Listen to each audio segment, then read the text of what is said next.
Welcome to Pre's Perspective, the commercial intelligence brief, the definitive audio dispatch for commercial real estate executives, hospitality operators, and institutional investors. Produced by PRI Consulting and directed by veteran advisor Priyanshu Adathakar.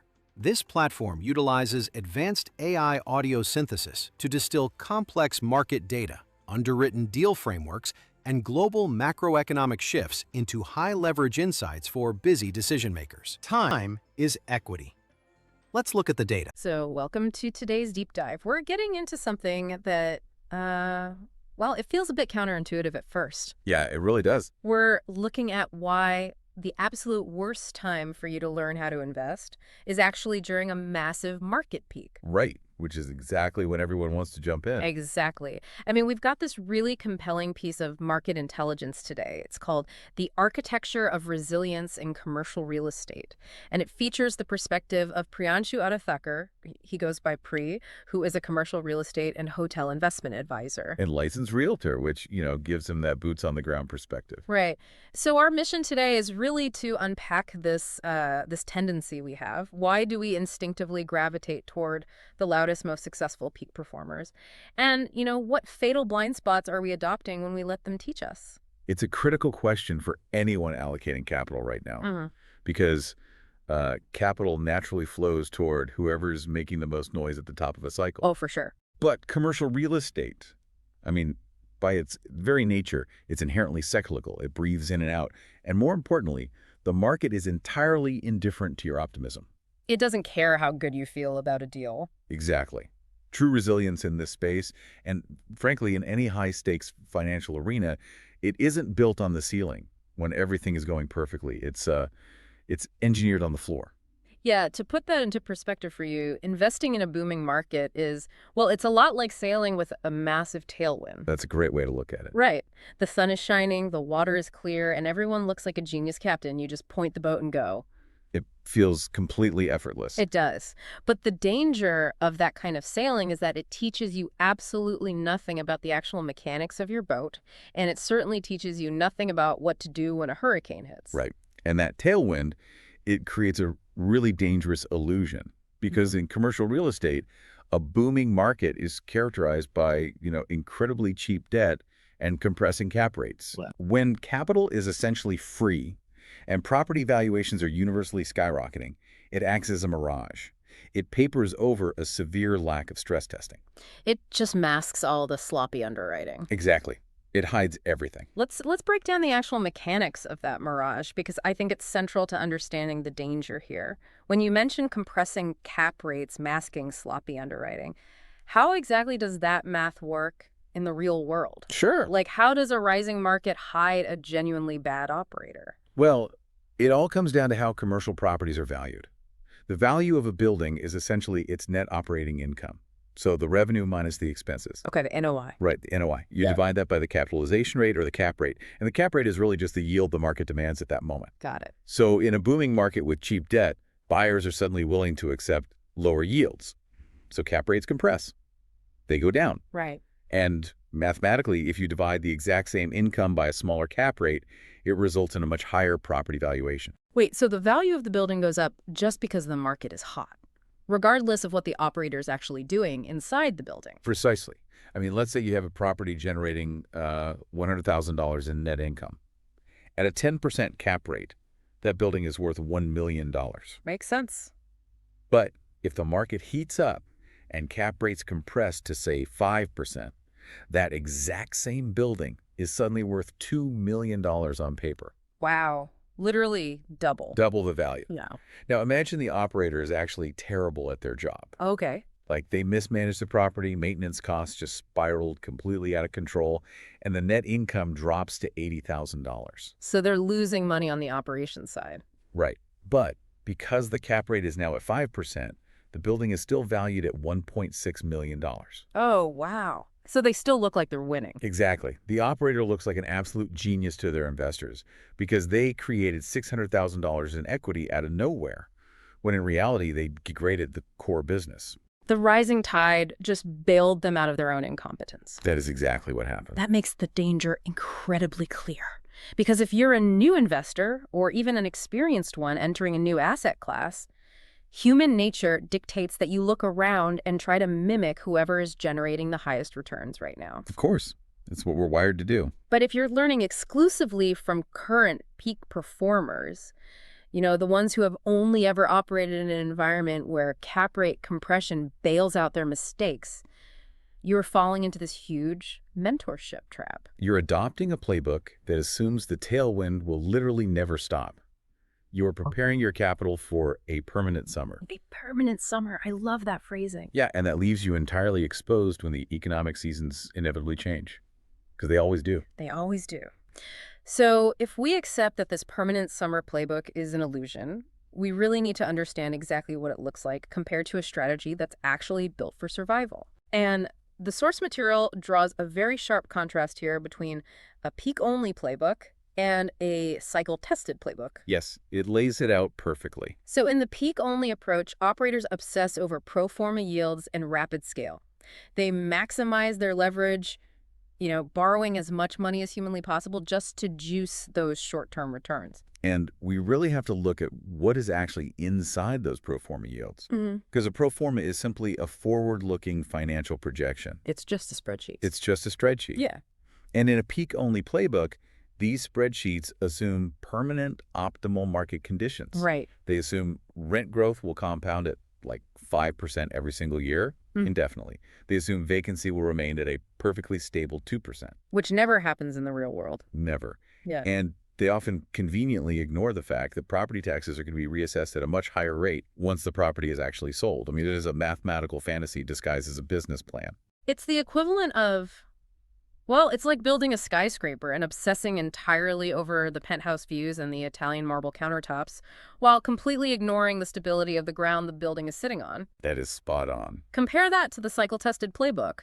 This approach prioritizes defensive asset classes. It builds aggressive, absolute worst-case stress tests into every single financial model. Yes. And instead of maximizing leverage, it deeply scrutinizes debt structures, covenants, and liquid reserve positions. And I have to say, that scrutiny of debt structures is the dividing line between an investor who survives a crash and one who loses everything. Really. It's that stark. Absolutely. The peak investor, they only look at the interest rate. The cycle-tested investor looks at the covenants. Let's pause on that for a second, because covenants are often these, silent killers in real estate deals. They really are. What exactly is a debt covenant, and why does scrutinizing it matter so much when the macroeconomic environment starts to shift? Well, a debt covenant is a legally binding condition that's written directly into the loan agreement by the lender. Okay.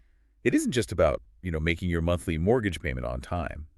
A very common covenant is the debt service coverage ratio, or the DSCR. The DSCR.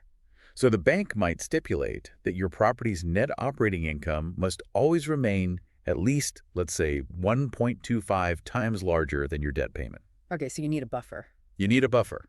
Now, if a recession hits, a major tenant moves out, and your income drops so that it is only 1.1 times your debt payment, you breach the covenant. Wait, even if you are still making the monthly loan payments on time and in full? Even if you haven't missed a single payment. Are you serious? Completely serious. A covenant breach triggers a technical default. Wow. And when that happens, the bank suddenly has the right to sweep all of your cash flow. They can freeze your distributions to your investors, or they could even demand full repayment of the loan immediately. Which essentially forces a foreclosure. Exactly. And the cycle-tested investor knows this. They negotiate much softer covenants up front, and they mandate massive liquid reserves specifically to cure potential covenant breaches before the bank could ever take the keys. Right. Going back to your construction analogy, they are obsessing over the concrete foundation and the hurricane-proof windows. They don't care about the marble countertops if the building is going to collapse in a stiff breeze. That is such a crucial point. Because when you look at the macroeconomic pressure we're seeing today, wild interest rate volatility, massive shifts in commercial tenant demands, geopolitical uncertainty, a theoretical sure bet can turn into a restructuring nightmare almost overnight. Overnight, absolutely. And when those shifts happen, the investor who maxed out their leverage and only knows the penthouse playbook, they just freeze. Yeah, they do. They completely lack the muscle memory to handle a downturn. They freeze because the visceral reality of a market correction is nothing like reading about it in a textbook. Yeah. It is a deeply uncomfortable, traumatic event.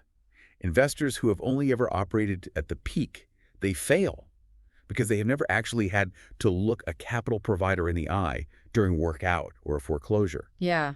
Sitting across a boardroom table from a pension fund manager or a group of private individuals who trusted you with their life savings and having to explicitly explain that the equity is completely wiped out. Or that the capital is trapped indefinitely. Right. It's brutal. It is a fundamentally altering experience. Yeah. I mean, there are legal fees piling up, emergency capital calls, and just this dawning realization that the spreadsheet completely failed you. Yeah. If you haven't been in that room, you don't truly comprehend what it takes to avoid being in that room again. That makes total sense. The peak investor who loses a building, they just shrug and think the market turned against them. They think it was just bad luck. Right. The Fed raised rates, nothing I could do. Exactly. Yeah. But the cycle-tested investor who has survived that room, they know exactly which structural flaws in their capital stack brought them there in the first place. Right. And they vow to never, ever underwrite a deal that fragile again. Okay, I understand the mechanics of how a downturn operates now, but I do have to play the skeptic for a moment here on behalf of the listener. Sure, go for it. Because if I'm an investor and I'm putting, say, $500,000 of my own capital into a syndication or a fund, I genuinely struggle with the idea of intentionally backing a sponsor who has a track record of losing properties. It's a fair point. Right. Like, why wouldn't I seek out the advisor who navigated the last crash perfectly and didn't lose a single dime? Why would I actively want someone with scars? It's a completely rational question, but it fundamentally misunderstands the nature of risk in commercial real estate. How so? Because avoiding risk entirely in this industry means never actually doing a deal. Sometimes, the operators with these unblemished records through a crash, they were simply sitting entirely in cash, which isn't investing, or they just got incredibly lucky with the timing of their lease expirations. Yeah, I see. The true value of a battered investor isn't the failure itself. Failure is not a credential. Right. You don't get a medal for losing money. Exactly. The value lies in the strategic acumen and the psychological resilience required to navigate the financial, legal, and emotional wreckage of that failure and then actually use it to rebuild. Because the failure forces what the text describes as a brutal, flawless autopsy of the deal. Exactly. That's the perfect phrase for it. When you lose money, especially other people's money, there is no room left for ego. The ego is entirely stripped away by the reality of the loss. It has to be. You are forced to look at every single line item on that pro forma and figure out exactly which assumption cracked under pressure. Like, did we underestimate the cost of insurance premiums? Yes. Or did we use a floating rate debt product without purchasing an interest rate cap? Right. That painful forensic process, it leaves behind nothing but bulletproof risk management. An advisor with an unblemished record just hasn't had to perform that autopsy yet. Their assumptions have never been violently stress tested by reality. So if avoiding risk means doing no deals, and failure is just an inherent possibility when investing over a long enough time horizon, the critical skill for you, the listener, becomes knowing how to evaluate the people you partner with. Exactly. So how do you actually sit down with an advisor and distinguish between a cycle-tested survivor who learned a vital lesson and just a perpetually bad investor who is just going to lose your money again? You pay very close attention to exactly how they discuss their past. I mean, you should actually be incredibly wary of people waving around flawless short-term track records. Interesting. The hallmark of a truly resilient advisor is that they openly and willingly discuss their scars. They do hide the deals that went sideways. Right. But more importantly, it is about what comes immediately after that confession. Ah, right. Because a bad operator is just going to blame the Federal Reserve, the lending environment, the general contractor, literally everyone but themselves. Precisely. A cycle-tested survivor takes absolute ownership. And then they will explain the exact mathematical defensive frameworks they implemented in their underwriting as a direct result of that specific failure. Okay, so they don't just say, well, we learned our lesson. No. They will say something very specific like, I lost a property in 2008 because my debt matured at a time when capital markets were completely frozen and I didn't have the cash to bridge the gap. Because of that scar, my firm now strictly requires a minimum of 18 months of debt service in a liquid reserve account before we will close any acquisition. Wow. That is the difference right there. They take the abstract theory of learning from failure and they translate it into a tangible, non-negotiable change in their financial modeling. Exactly. It becomes part of their DNA. And that really brings us to the real-world application of this entire philosophy. This is perfectly encapsulated by Priyanshu at the Thakur's perspective. Yeah. Because Pri operates under a strict fiduciary first philosophy that is just brilliant in its simplicity. He says, I don't advise on deals I wouldn't fund myself. Which is the ultimate, undeniable litmus test for alignment between an advisor and an investor. It really is. It's the equivalent of a chef who eats their own cooking every single night. Oh, that's a good analogy. Because that level of conviction completely changes the menu. Think about it. If a chef is only cooking for you, they might optimize for the short-term thrill, right? They'll throw in a massive amount of butter and salt because it tastes incredible for the first bite, and they don't have to deal with the stomach ache that comes later. Yeah, they're not eating it. Exactly. The peak-only advisor is that chef. They are optimizing for the immediate fee and the short-term yield. But if that chef has to eat the meal themselves every single day, suddenly they care deeply about the nutritional value and the long-term health effects. Absolutely. Pri's rule guarantees that his incentives are permanently tied to the long-term health of the investment. And that level of conviction, it does not originate from watching a spreadsheet hit optimal numbers during a market high. I mean, spreadsheets are highly obedient tools. They really are. They will tell you whatever story you want them to tell if you tweak the growth assumptions just right. Just bump rent growth up by 1% and suddenly the deal looks amazing. Exactly. Yeah. But Pri's perspective comes from deeply respecting real-world volatility. And this becomes paramount when you are underwriting incredibly complex projects. Right. The source specifically mentions the vulnerability of hospitality and adaptive reuse projects. In those arenas, the stakes of the downside are magnified exponentially. Let's look at why those specific asset classes demand that level of cycle-tested conviction. Take hospitality, for example. Right. What makes a hotel investment so uniquely vulnerable compared to, say, an industrial warehouse? Well, it really comes down to the lease structure. So an industrial warehouse might have a massive credit tenant signed to a 10-year lease, right? Your revenue is relatively secure for an entire decade. A hotel, on the other hand, operates on one-night leases. Oh, wow. I never thought about it like that. Yeah, the revenue resets every single day.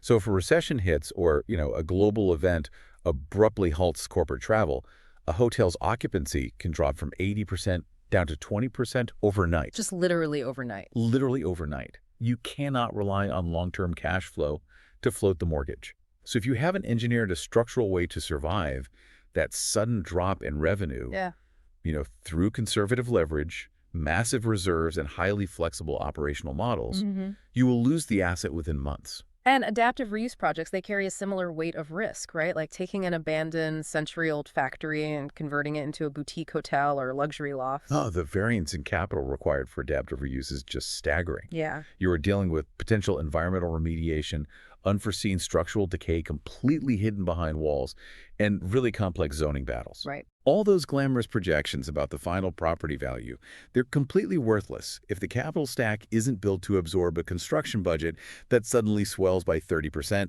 because of a structural surprise. You have to plan for the worst. Exactly.